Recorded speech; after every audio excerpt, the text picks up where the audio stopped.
जगन्नाथ जगन्नाथ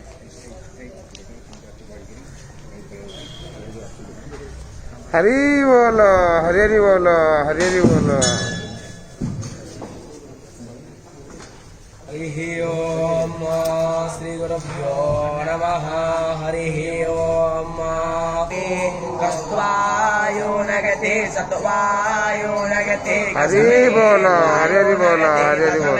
त्वायो नगते कर्मणे वाम बेसाय वाम प्रदुष्ट गोरखिय प्रदुष्टा अरात योनिष्ट पद गोरखियो निष्ट पता अरादयः उर्वन्तारिकिया मनवे मे दोरा से दोर्वं दोरं दोर्वं तम ओ अस्मान् दोर्वाते दोर्वातं जम्बयं दोर्वामः देवानामासि ससनेता मं वन्नेता मं पपरेता मंजुष्टाता वन्दे बहुतामम् समेधाग्निनो वस्यता घृतैवोधा यथा ते अस्मिन् हव्यस्य ओवत्वाग्ने हरि बोलो हरि हरि बोलो हरि हरि बोलो। वर्यता रसवास्तमेधो मम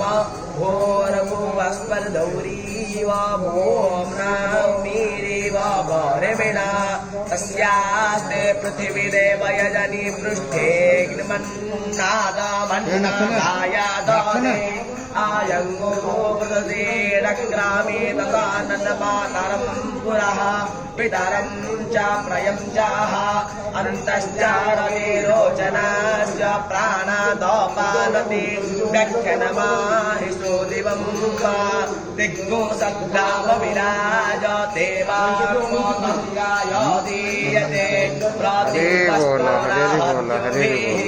अग्नि ज्योति सन्त्वा वायुमतें प्राणवतें स्वर्गागुस्वर्गायोपो ददामि भास्व